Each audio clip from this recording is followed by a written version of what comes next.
Buksan po natin ang ating mga banal na kasulatan dito po sa Aklat ng Mga Gawa. At atin po tutunghayan ang nasa talatang 1 hanggang talatang 12. Sapagkat sa araw na ito ay ginugunita natin ang ika-50 araw na ito ang Pentecostes. At nililiwanag sa atin ng banal na kasulatan ang magandang kapahayagan ng Panginoon sa pamagitan ng pagsusugo ng kanyang banal na Espiritu sa buhay ng mga mananampalataya. Nais ko pong basahin na nagsisimula sa talatang 1 at ang akin pong gagamiting translation ay yung pong translation noong 1982. Ganito po ang siyang isinasa, Mga Gawa, Kapitulo 2, talatang 1. Nang dumating nga ang araw ng Pentecostes, silang lahat ay nagkakatipon sa isang dako. At biglang dumating mula sa langit ang isang ugong na gaya ng sa isang humahagibis na hangin malakas at pinuno ang buong bahay na kanilang kinauupuan. At sa kanila ay may napakitang mga dinang kawangis ng apoy na nagkabahabahagi at dumapo sa bawat isa sa kanila. At silang lahat ay nangapuspos ng Espiritu Santo at nakapagsimulang magsalita ng iba't ibang wika ayon sa ipinagkakaloob ng Espiritu sa kanilang salitain. May mga nagsisitahan nga sa Jerusalem na mga Hudyo, mga lalaking reliyoso na buhat sa bawat bansa sa ilalim ng langit. At nang marinig ang ugong na ito, ay nagkatipon ang karamihan at nangamaang sapagkat sa kanila ay narinig ng bawat isa na sinasalita ang kanilang sariling wika. At silang lahat ay nagtaka at nagsipang-ginalas na nagsasabi, narito, hindi baga mga Galileyong lahat ang mga nagsisipagsalitang ito? At bakit nga naririnig ng bawat isa sa atin ang ating sariling wika na kinamulatan? Tayo mga Parto at mga Medo at mga Elamita at mga nananahan sa Mesopotamia, sa Judea at sa Cappadocia, sa Ponto at sa Asia, ng Libya, nakarating ng Cyrene at mga nakikipamayang galing sa Roma, mga Hudyo at hindi ang mga galing o naging Hudyo, mga Kretese at mga Arabe na nakakarinig nating nagsisipagsilta sila sa ating mga wika na mga makapangyarihang gawa ng Diyos. At sila lahat ay nagtaka at nangalito na sinasabi ng isa't isa, anong kahulugan nito? Hanggang doon lamang po ang ating pagbasa sa banal na kasulatan. Mga minamahal, sa Mga Gawa, Kapitulo 1, ay ating natunghayan at napag-aralan ang tungkol sa ating Panginoong Jesucristo na kanyang ginawa ang dakilang gawain na itinalaga sa kanya ng Ama, na ito ay akuin niya ang kaparusahan para sa atin. Sapagkat tayo ay makasalanan. At ang kabayaran ng ating mga kasalanan ay kamatayan. Ngunit ang Diyos sa kanyang dakilang kahabagan o awa at dakilang pag-ibig ay kanyang isinugo ang kanyang buktong na anak, ang Panginoong Jesucristo. Siya ay nagkatawang tao sapagkat ito lamang ang paraan ng Diyos kung paano tayo tutubusin mula sa ating mga kasalanan at mapatawad sa atin ang lahat ng ating mga kalikuan, kasamaan, lahat ng kasalanan at tunay na ito ang mga bagay na ninanais ng Diyos. At tayo'y pagkalooban ng buhay na walang hanggan sa pamagitan ng ating Panginoong Jesucristo. Kaya nga ang Panginoong Jesucristo ay namatay. Doon sa krus sa Kalbaryo, siya ay inilibing at nanatili sa libingan sa loob ng 3 araw. Ngunit, ang sabi sa banal na kasulatan, ang Diyos ay nagbangon sa Panginoong Jesucristo. Nang ibig sabihin, ibinangon niya ang Panginoong Jesucristo mula sa kamatayan sapagkat hindi kaya ng kamatayan na siya ay tigilin sa libingan. Sapagkat ang alam natin na Panginoon Jesucristo ay walang kamatayan, siya ay buhay. Siya ay namatay para sa atin. At ang isang pangdakilang bagay na ginawa ng Diyos sa atin, matapos na akuin ng Panginoon ang lahat ng ating mga kasalanan, ay kasama tayong nalibing sa Panginoon. At nang ang Panginoon Jesucristo ay binuhay ng Diyos, kasama rin tayong nabuhay sa pamagitan ng kanyang buktong na anak. At kung tayo ay nabuhay, kasama ng ating Panginoon Jesucristo, tayo ay merong buhay na walang hanggan. At kung ang Panginoon ay nabuhay, hindi na siya mamamatay kailanman at wala nang kamatayan sa Kanya, gayon din ang mga nagtitiwala at sumasampalataya sa Panginoon Jesucristo ay hindi na makakaranas ng kamatayan at wala nang kamatayan sa Kanya ay mananatiling buhay magpakailaman na kasama ng ating Panginoong Jesucristo.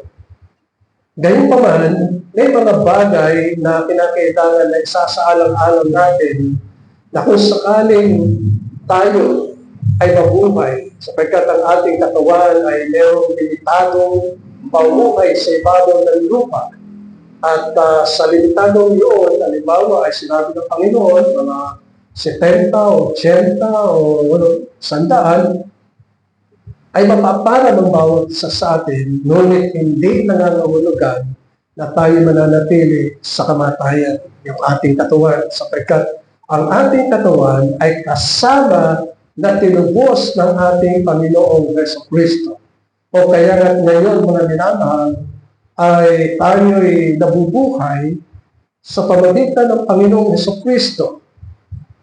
Ngayon pa ba ang ating katawan ay may kamatayan? Itong katawang ito may kamatayan, pero yung ating kaluluwa o ating espiritu ay hindi na makakaranas ng kamatayan magpakialaman sapagkat tayo'y kasama binuhay ng ating Panginoong Jesucristo.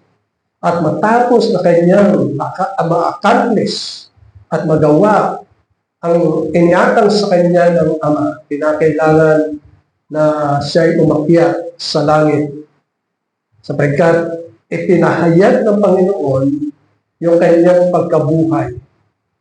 Ang hindi natin nababatid masyado ay nung ang Panginoong Jesucristo ay nabuhay na maguli, yung mga nasa libingan sa lugar na iyon, na mga mananampalataya ay nabuhay at sila'y nagbangon at lumabas sa mga libingan at napakita sa kanilang mga mahal sa buhay na sila'y buhay.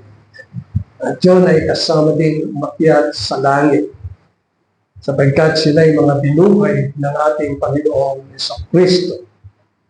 At tayo, mga minamahal, ay ating napag-aralan ng Panginoong Jesucristo ay napakita sa mga alagad Sa loob ng 40 araw, siya ay nagtuturo at nagpapahayag upang lumago ang pananalig at pananampalataya ng mga mananampalataya.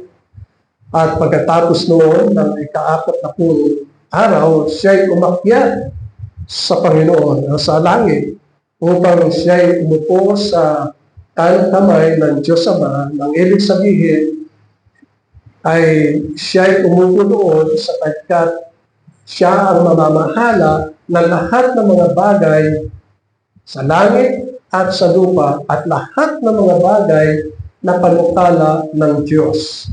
Dahil sa siya ay ang Panginoon sa Kristo ay puspos, puno ng kapangyarihan at kapamahalaan.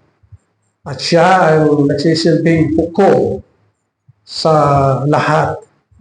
At sa Kapitulo 1 ng mga Gawa ay ating masusumpungan na ang Panginoon sa Kristo ay nagbigay ng instruction o habilin sa mga alagad na dito ay tinutukoy na sila ay kinakailangan manatili sa Jerusalem upang hintayin ang itinuro ng Panginoon sa Kristo tungkol sa banal na espiritu na ito ay tinatawag na mang-aaliw or comforter. At isinasaad dito ang dahilan na sila'y kinakailangan manatili doon at hintayin. At sabi sa talatang 8, tatanggapin ninyo ang kapangyarihan pagdating sa inyo ng Espiritu Santo at kayo'y magiging mga saksi ko sa Jerusalem at sa buong Judea at Samaria at hanggang sa kahuli-hulihang hangganan ng lupa. Kaya naman ang Panginoon sa Kristo ay umakyat sa langit, ay sila'y sinabihan ng mga anghel na sila'y kinakailangang dumako sa Jerusalem upang sila ay maghintay doon ng ipinangako ng Panginoong Jesucristo. At ang mga alagad ay nasa Jerusalem. Ang kanilang ginawa ay sila'y naghihintay at kanilang kinasasabikan ang pagdating ng banal na Espiritu na siyang sa kanila. At dito'y masusumpungan natin sa Kapitulo 2 ang araw ng Pentecostes. Kaya sa tema ng ating mensahe ngayong umaga ay tumutukoy sa Pentecostes, araw ng Pentecostes. Ano ang araw ng Pentecostes?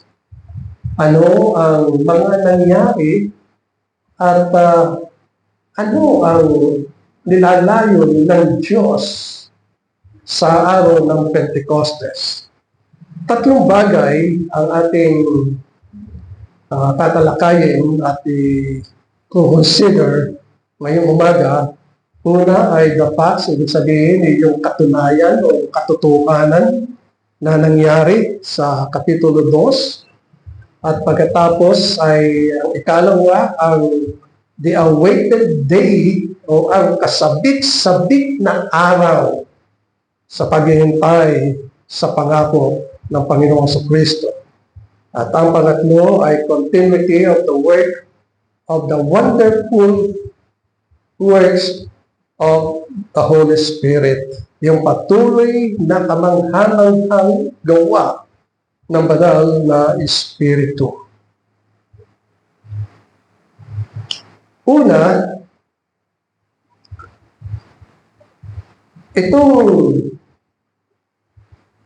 pinangako ng ating Panginoon sa araw ng Pentecostes, ito ay masusumpungan natin higit sa lahat doon sa John chapter 16. Sapagkat sa John chapter 16 ay ipinangako ng Panginoon ang tungkol sa comforted sa mga aliw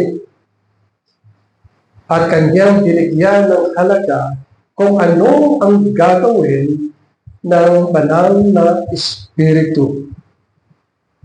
Ang sabi sa banal na kasulatan, siya ang mananahan sa puso ng mga mananampalataya. Siya ang gagabay, ang banal na Espiritu ang magtuturo, at ang mga katotohanan ay paliliwanag na banal na Espiritu ang salita ng Panginoon. At ang banal na Espiritu ay kaloob ng Diyos. Sapagkat nais ng Panginoon, Hesus Kristo, na habang ang mga mananampalataya ay nabubuhay sa ibabaw ng sanlibutan, hindi kailangan na sila ay nag-iisa, kundi ang sabi niya kinakailangan ay naroon na tumatahan ang banal na Espiritu sa buhay ng mga anak ng Diyos. Alam natin na ang mga anak ng Diyos, ito yung mga hinirang ng Panginoon bago pa itatag ang sanlibutan at sila'y kinukop bilang mga anak. Kaya sa ating pananalig, tayo'y mga anak ng Diyos na hinirang. At kung tayo mga anak, meron tayong Ama. At yun ang ating Diyos na nasa langit sa pamamagitan ng ating Panginoong Hesus Kristo. Ang layunin ng banal na Espiritu ay siya'y tumahan sa puso ng mga mananampalataya. Siya'y magbigay ng kapangyarihan. Ito yung tinutukoy ng Kapitulo 1, talatang 8, na sinabi dito, tatanggapin ninyo ang kapangyarihan. Ang kapangyarihan ito ay kapangyarihan upang sundin ang kalooban ng Panginoon. Yung kanilang puso ay tunay na lumago sa pagkakakilala sa ating Panginoong Kristo at lumago sa biyaya. Kinakailangan merong magtuturo at merong gagabay, merong magliligtas at ililigtas tayo sa mga kaaway na siyang papatnubay sa bawat isa sa atin. Ito ang tinutukoy na kapangyarihan.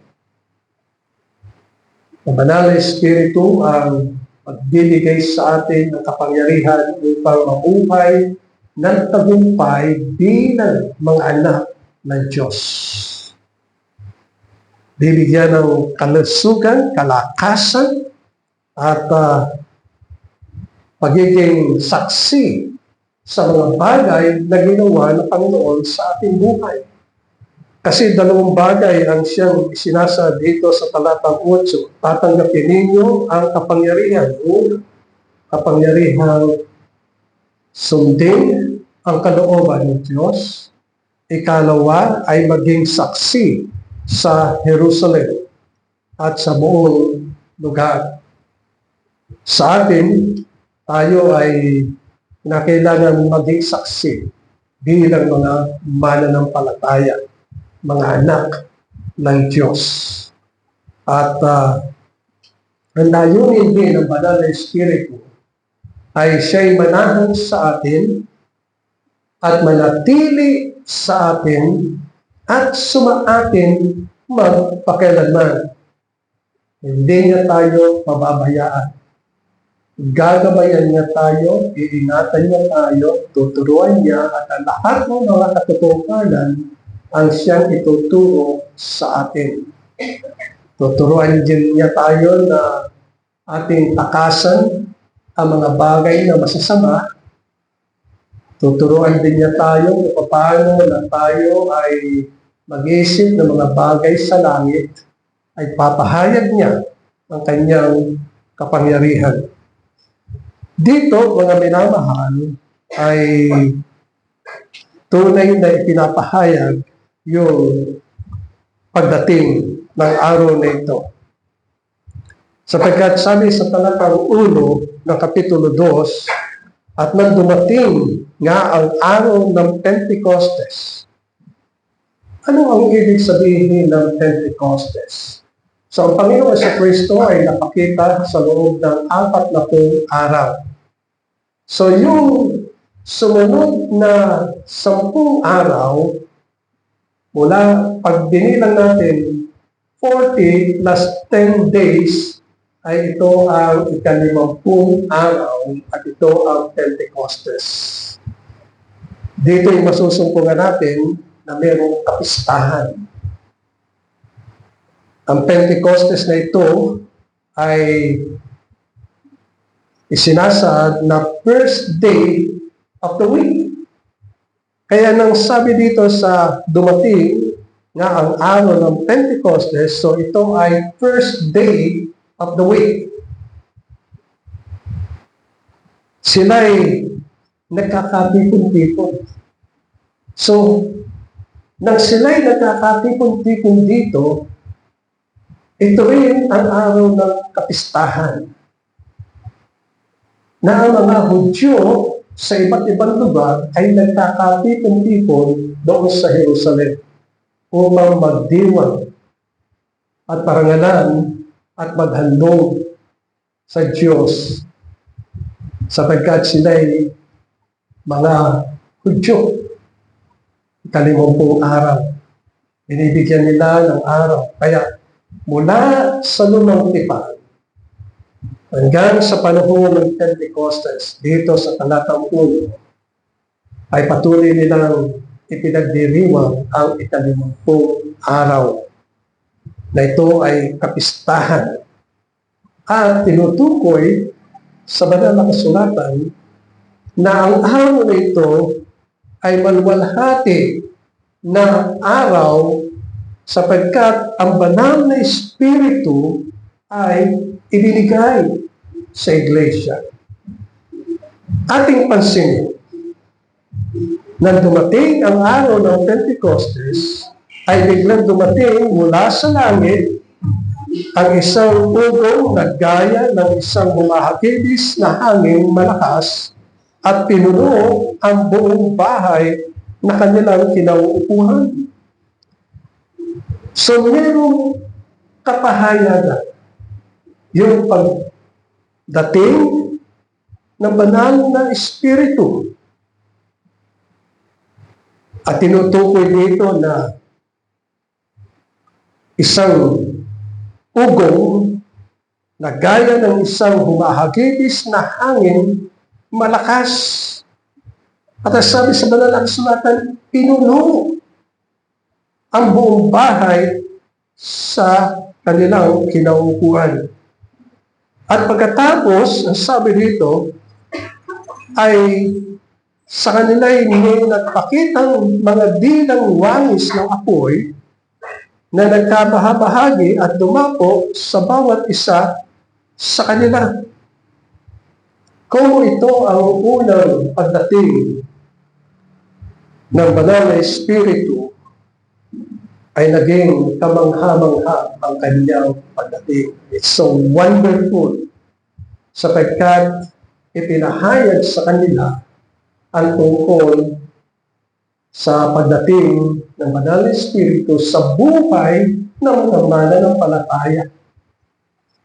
Sapagkat yung salitang kawangis ng apoy ay alam natin na ang banal na Espiritu, ang turing sa kanya ay tulad sa apoy. Ang tungkulin ng banal na Espiritu ay panalin ang mga mananampalataya. Yung ginawa ng ating Panginoon sa Kristo doon sa krus sa Kalbaryo ay inya-apply sa buhay ng isang mananampalataya. At yun ang tungkulin at pagkalooban ng buhay na walang hanggan. Kaya ang mga mananampalatayang ito sila ay puspos ng banal na espiritu. Napakaganda ang kanilang kalagayan. Sapagkat yun din ang sinasabi ni Pablo sa mga mananampalataya na kung tayo ay wala na sa laman, kinakailangan tayo lumakad ayon sa Espiritu. Yan ang sinasabi sa Roma. At kinakailangan lumalakad ng puspos ng banal na Espiritu. Sabi niya sa mga taga-Efeso, mga puspos kayo ng banal na Espiritu sapagkat ang banal na Espiritu ay ipinagkaloob sa inyo at siya'y nananahan sa inyong mga puso. Ang sabi nga sa Roma, pag ang isang tao ay walang Espiritu ni Kristo, siya'y hindi pag-aari ni Kristo. Ngunit, ang sabi ni Pablo, wala kayo sa laman, kundi nasa Espiritu. O kaya nga kayo'y lumakad ng puspos ng banal na Espiritu. Sa mga mananampalataya ay tumagal ng kapangyarihan. Nagalak sila. Ang kapangyarihan ito ay hindi yung kung ano-ano ang gagawin. Hindi katulad ng mga Pentecostal sa ating kapanahunan, hindi gano'n. Kundi ito ay kapangyarihan kung papaano sa katuparan at gagawin ang kalooban ng Diyos at kung papaano na iibigin ang Panginoong Diyos ng buong puso, buong kaluluwa, buong kaisipan at buong kalakasan. O kaya nga, ito ang siyang pinahahayag sa atin dito sa banal na kasulatan. At ang ikalawa, nung sila ay mapuspos ng banal na Espiritu, ay sila ay nangapagsalita ng iba't ibang wika. Ang sabi sa banal na kasulatan, nagsalita sila ng iba't ibang wika. So, ang banal na Espiritu ay nananahan sa kanila. Ang banal na Espiritu ay napahayag sa kanila sa pamagitan ng dilang apoy. At yung apoy na yun ay simbolo ng banal na Espiritu at nakapagsimula sila na makapagsalita ng iba't ibang wika. Ang salita na ating makikita dito ay hindi katulad noong salita sa lumang tipan. Sapagkat sa lumang tipan ay mayroong nangyari. Kung bubuksan natin ang Genesis Kapitulo 1, talatang 28, dito inuutos ng Panginoon na lahat ng mga tao ay kinakailangan sumunod. Ang sabi niya sa Genesis Kapitulo 1, talatang 28, sila'y binasbasan ng Diyos at sa kanila'y sinabi ng Diyos, kayo'y magkaroon ng mga anak at magpakarami, punuin ninyo ang lupa at supilin ninyo ito. Magkaroon kayo ng pamahala sa mga isda sa dagat, sa mga ibon sa himpapawid, at sa bawat bagay na may buhay na gumagalaw sa ibabaw ng lupa. So ito ang nilalayon ng Panginoon Diyos sa Genesis Kapitulo 1, talatang 28, na ang bawat sambahayan, ang bawat isa, ay kinakailangan magpakarami, punuin ang lupa, supilin, at magkaroon ng kapamahalaan. Ngunit ito'y nilabag doon sa Genesis Kapitulo 11, talatang 7. Dito ay sinaan sa Genesis Kapitulo 11, talatang 7, ang sabi dito, hali kayo, tayo'y bumaba at guluhin ang kanilang wika upang hindi sila maunawaan ang pananalita ng bawat isa. So ang lugar na ito na tinutukoy ay noong panahon ng pagtatayo ng Tore ni Babel, sapagkat ang mga tao ay nagkakaisa at meron lamang isang wika at ang layunin ay labagin ang kalooban ng Diyos. At nais nila ang Tore ni Babel ay umabot sa langit. Yan ang paghikain, layunin, pangarap ng tao na sila ay magkaisa-isa laban sa Diyos. Pero, nang makita ng Diyos ang mga bagay na ito, sabi niya sa talatang 7, halika tayo bumaba at ating guluhin ang kanilang wika upang hindi silang maunawaan at ang kanilang pananalita ay magkaiba-iba. Kaya nga sabi sa verse 8, kaya ikinalat sila ng Panginoon mula roon sa ibabaw ng buong lupa at huminto sila sa pagtatayo ng lungsod. Ito ay judgment nang dumating ang iba't ibang wika in the Old Testament. Siguro, iisipin natin, ano itong Pentecostes?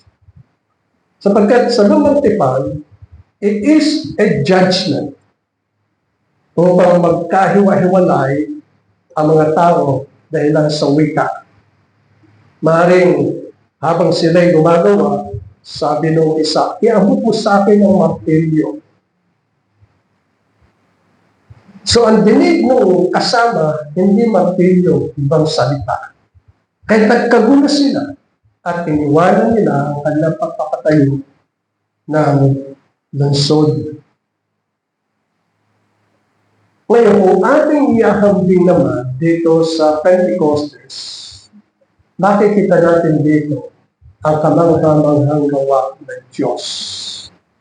Sapagkat dito ay nais ng Panginoon na mapuspos ang bawat mananampalataya ng banal na Espiritu upang makapangyarihang maipahayag ang Ebanghelyo ng ating Panginoong Jesucristo. At tunay na sinasabi dito sa Kapitulo 2, talatang 11, na iba't ibang mga tao na galing sa iba't ibang lugar ay nakarinig sa mga sinasabi ng mga apostol, ng mga mananampalataya. Ibig sabihin, ang mga apostol nagsasalita ng wika na naiintindihan ng mga nasa iba't ibang lugar.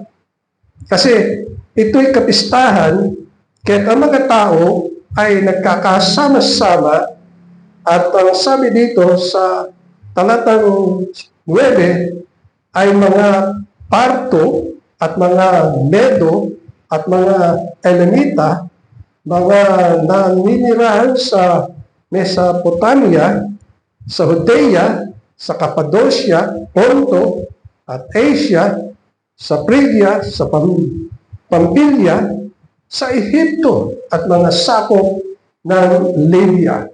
E di ng Cyrene at Roma, mga Hudyo, at naging Hudyo sa Cretense at mga Arabi. So, sama-sama sila. At ang nadidinig nila, mga minamahal, ay yung sinasabi sa talatang 11. Nasabi dito, mga Cretense at mga Arabi ay nakarinig o nangarinig nating nagsasalita sila ng mga wika ng makapangyarihang gawa ng Diyos.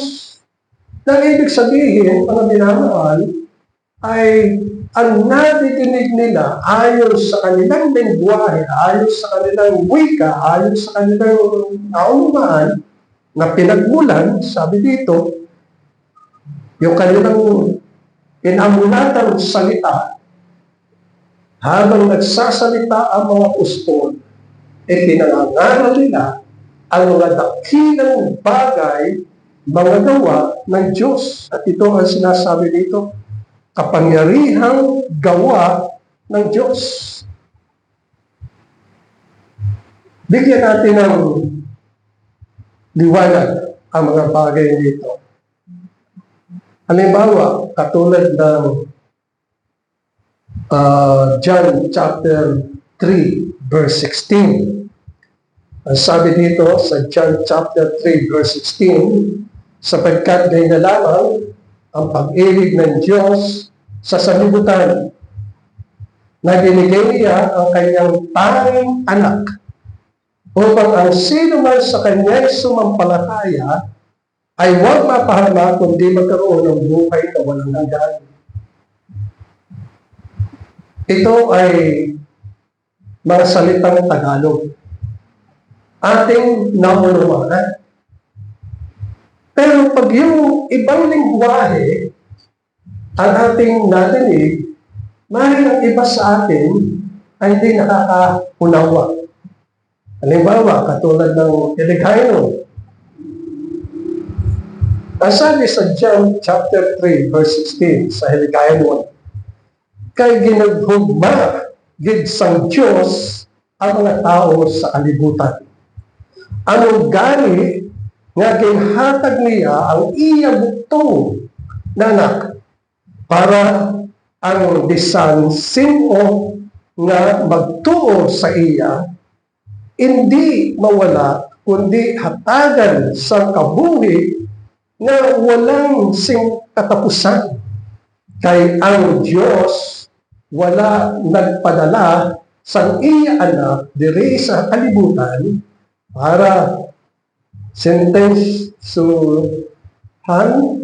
ang mga tao nga silutan, kundi gipadala niya siya sa panluwas sa mga tao. Kaya ko nabanggit ang Ilocano sapagkat maaaring kung meron nakikinig sa pangaral ng Ebanghelyo, ang salita at wika ng ibang lahi ay naipapangaral ang Ebanghelyo.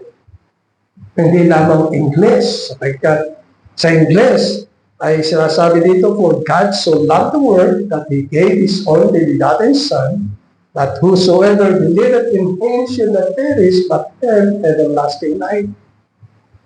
Kung tayo ay Aglis, naintindihan natin ang mga bagay na yun.